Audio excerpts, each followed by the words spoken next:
Good morning. This is Jason Dean coming live at you again for yet another Film Fanatic video live at in the YouTube universe. Thanks again for people. Got some new subscribers that came aboard the last couple days, and like I've said before, more and more folks have been commenting on these videos, and that's awesome. It means the world to me. I love corresponding and chatting with other fans of all of these weird movies that I love. And it's a cool thing to to realize or to kind of see over a span of time that there are folks that are into these like really obscure movies. The whole exploitation thing is my jam. It's my it's the for me it's like the very definition of pure escapism, and I just can't get enough of it. It's always been a love of mine. It's become more of an obsession. It's my go-to thing in all around anything that really involves film now. It's just fabulous. So I've been doing lots of coverage of videos, or the videos I've been doing have been I kind of consider them to be foreign films. Still, like, definitely in the exploitation world, but I've been doing a lot of coverage of foreign films, really diving into Italian horror and various other European styles. Most of the videos I've been doing have been on the movies that are on the Mondo Macabro label, which is my favorite label out there in the exploitation world. You know, I've talked a lot about them, and they really dive deep into the world of obscurity, and especially around movies that are for the most part unheard of. And it's always amazing to me that there is an audience for these things, and it's always that thing for me of tracing things back, being a big fan of horror and science fiction, and especially when those two things are combined and it's like seamless, and seeing where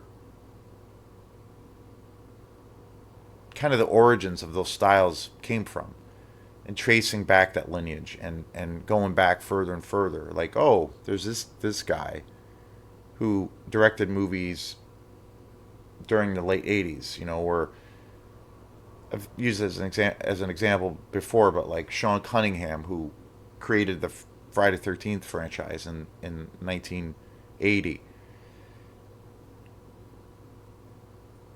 That's somebody that you always love, that I've always loved, and I'm very familiar with his work, and that's my favorite franchise. So I'm like, wow. In back of my mind, I'm always thinking, and I'm always very curious, like, oh, what inspired him? So then that traces, I trace it back a little bit further, and then I discover movies that maybe I saw when I was a kid, and as of lately, it's mostly been films I've never seen before. And then I'm like, oh wait, these guys were probably very influential on Sean Cunningham, for the Friday 13th franchise. And then from there, I'll like trace it back further, and before I know it, I'm in like 1960, in the 60s somewhere. And it's always fascinating for me to kind of dive deep into things like that. And I do that with a lot of things. I do that with music, bands that I really love. I love to trace things back. I love to hear kind of a contemporary version of a particular style, and then I like to go back and see, like, oh wait, this goes back to the 70s. Oh wait, this goes back to the 60s, and then sometimes even before that. And I just love that. I just think it's so cool. Like, one great example of that, like, my favorite style of music is electronica and electronic music. And my favorite band, who I've talked a lot about, is Autechre. I'm thinking about doing a show on this channel where I'm going to just do an entire show on Autechre, which I think I will do, and try to get some cool things set up for that. But like that, for example, to me, that's a really great example of kind of diving deep. Where that's a band I've been into for a very long time. For probably like 13, 14, 15 years, and I've listened to most of their albums. I own most of their albums. I saw them in concert. Just an obsessed fan, and that's a band I can listen to any part of the day or any given day, and I just love them. I adore them. I look up to them. They're idols, and having the experience of being able to spend time with them and just hang out and chill and kind of pick their brains about how they function as artists was one of the best experiences I ever had. But same thing with that, where okay, maybe check out the things that really influenced them growing up. And then another example, or an example of that would be like I would do that, and I did that with that band, and then I discovered this band from the 70s called Suicide, which is an electronic duo from New York, which is one of my all-time favorite bands of all, one of my favorite bands of all time, and one of the biggest influences for me when it comes to writing music, for my band Quantum. And I love them to death. But the lineage of seeing, like, Autechre is considered more of a modern electronic based band. They've been around for about 15 years. They've been around for a long time, and they have tons of records out, and they've been really prolific. But I still consider them to be a very contemporary version of that style that I love. Tracing it back further and further leads me to groups like Suicide, who was essentially doing electronic music, 30, 40 years before Autechre was, and to me, discovering that is so cool, and when you consider from the technology, from a technological perspective, how different their instruments were back then and what they were able to create. That's how I am with a lot of things. So, just a really cool, you know, weird way that I like to kind of function and try to understand the world around me to a degree, and the world, and especially the world that always find myself immersed in. So this is a movie I've heard about, never actually saw. I've heard about it. I heard about it for many years. I always heard it was kind of a legendary movie in the world of exploitation. It also is a movie that is by a director that I've always really loved. A lot of his films I grew up watching, but for some reason I never got to see it. And I just recently bought this a couple days ago, and oh my god, I was just blown away by how incredible this movie is. And that is Planet of the Vampires by Mario Bava, one of the greatest Italian horror exploitation directors ever. I remember as a kid, the way I first discovered Mario Bava was actually through music.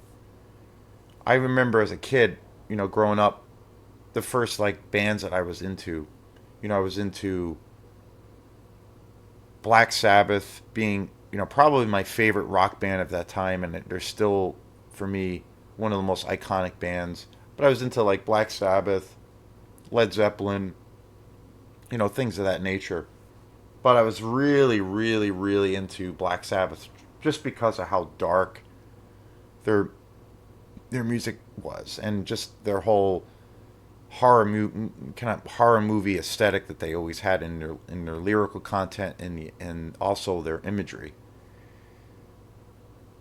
So I always gravitated towards their music even more, and they were pretty much, or arguably, the first metal band, and they created a sound that was probably, as far as metal goes, even rock, but mostly bands that played metal and all the other subgenres, easily the most influential band ever. But the way I got into Sabbath, Black Sabbath, was I had a cassette of theirs, of one of their albums. I think it was the first album that they put out, and I was obsessed with it as a kid. It was like I was in, I don't know, I think I was maybe 10 or 11 when I first heard Black Sabbath, and it was just like, the most amazing thing I'd ever heard. And then about, I think it was probably about 10 years later, I was in high school, and I had gone out and bought all the Sabbath albums, fell in love with all of their records. I became a huge Ozzy Osbourne fan. Ozzy Osbourne was my first concert I ever saw as a kid. That was my first show. I remember going to the show with my uncle and my mom and my one of my good friends at the time, and we went to see Ozzy at the Meadowlands Arena in New Jersey, and it was just so epic and amazing. But that was my first live concert as a kid, and I was like, probably 12, 11 or 12 years old, and it was just 12 years old, and it was just, just an amazing experience. And during that time, I really got into other forms of metal, or like thrash metal, and then eventually death metal and all those kinds of things. But I got obsessed with Black Sabbath, and I remember after I first discovered them, I read this interview probably about 10 years or so, and I think I was in high school by that point. I might have I would think I was probably in like 11th or 12th grade, and I saw this interview. I was reading this interview with, or actually saw an interview with Geezer Butler and Tony Iommi, who play bass, who played bass in Black Sabbath, and Tony Iommi, who was the founding member of Black Sabbath, who was the guitar player. And I saw an interview with them, and they were talking about how, what inspired them to create this band and create this really dark sound. And they were talking about, in this one interview, they were talking mainly about a movie that they saw. And that movie was Black Sabbath. And Black Sabbath was a movie that was directed by Mario Bava, this same director. And that was how I first discovered who Mario Bava was. And they all as a band loved that movie so much, and they loved the dark aesthetic around the whole kind of atmosphere that movie was about. And that's where they got the name from. And I just thought that was like, that's the coolest thing ever. And as a kid, that was another thing that got me into horror films. It was just so cool. So very cool. One of the key moments of kind of discovery. Like I said before, I've heard about this classic movie. This came out in 1965, which is just amazing. I had heard about this movie for years. I never got a chance to see it for some odd reason. I'd always heard about it, and then recently, one of the YouTube guys that I love probably the most. He's my favorite YouTube guy, and he covers all kinds of movies, but his big thing is exploitation movies. Mood 616. This guy from Canada, and he is just amazing. The guy is like literally an encyclopedia of film. Just amazing. I've learned a lot about films. I've learned a lot about directors. It's also reintroduced me to films that I grew up on. Just amazing, and I love his show to death. But he did a show where he talked about Planet of the Vampires, and he does a lot of coverage. Of all kinds of exploitation movies, but he does a lot of coverage of Italian exploitation movies, and he did a big show on this movie, and I was just like, damn, I gotta see this movie. And it's amazing to think that this came out in 1965, and it totally lives up to its title. It's basically about these astronauts, and it's like heavy duty sci-fi, heavy duty horror. It's pretty gory. The atmosphere for this film is just amazing, and it's basically about this ship of these like astronauts that are traveling, and they come across this planet that is essentially inhabited by these like alien terrestrial vampire creatures.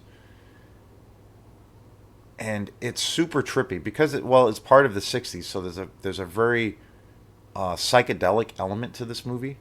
And because it's part of Mario Bava's kind of canon, his style, I mean, he was one of the first great Italian directors. So the colors and the cinematography for this film are just so amazing, but it's so 60s and it has a very psychedelic quality to it.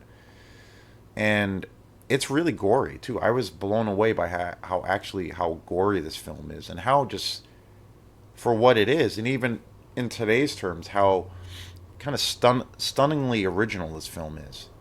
Um, I did a show about a month ago on Toby Hooper's Life Force, which is another essentially a vampire movie in space, and I had talked about when I did coverage of that movie. I'm a huge fan of the vampire genre, but I hadn't really come across movies or sci-fi movies that tackle the whole vampire mythology, especially where vampires are put in space more or less.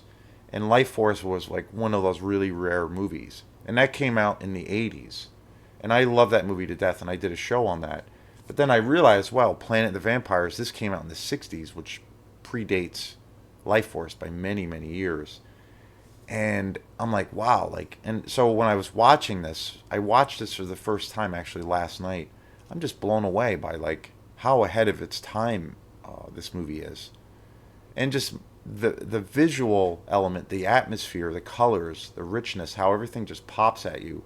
And actually, the cast is the acting and the story, the writing is actually really good. I was really surprised by how high the quality is. It's definitely a super B movie. It's definitely like a full on horror exploitation movie, but it's amazing. It's like really high quality. And the other thing too is it's like, it was shot in Italy, like most of Mario Bava's films, but it's with an all American cast and it's all dubbed, which is hilarious because you can't. I thought maybe on this option on this disc, this Blu-ray edition, there would be an option to watch it in its native language, but you can't. I guess can't find it. It doesn't exist. So you have to watch it in dubbed, but it's still fabulous. It's still just awesome. And this movie was a huge hit too when it came out. Like commercially, it was a really big movie, and it's so cheesy at the same time, but yet the atmosphere and the gore factor and the way the creative idea and usage of the whole kind of vampire mythology in this movie that's like set in space is so awesome and just so cool. And the transfer of this Blu-ray of the original film on Blu-ray is pretty astounding. It's visually it's one of and the music for this movie is just amazing. The transfer is just unbelievable on Blu-ray. It's one of the best quality videos or DVDs I've ever seen. It's all 4K. It's gorgeous. It doesn't have really any special features on it, unfortunately. It was released by Kino Lorber too, which is a label that mostly does, from what I gather, a lot of foreign films and movies that are kind of considered to be art house films. But they put out this, kind of low down and dirty sci-fi exploitation movie, which I think is great. And this movie has a real sexy factor to it. Also, I have to say, it's just fabulous.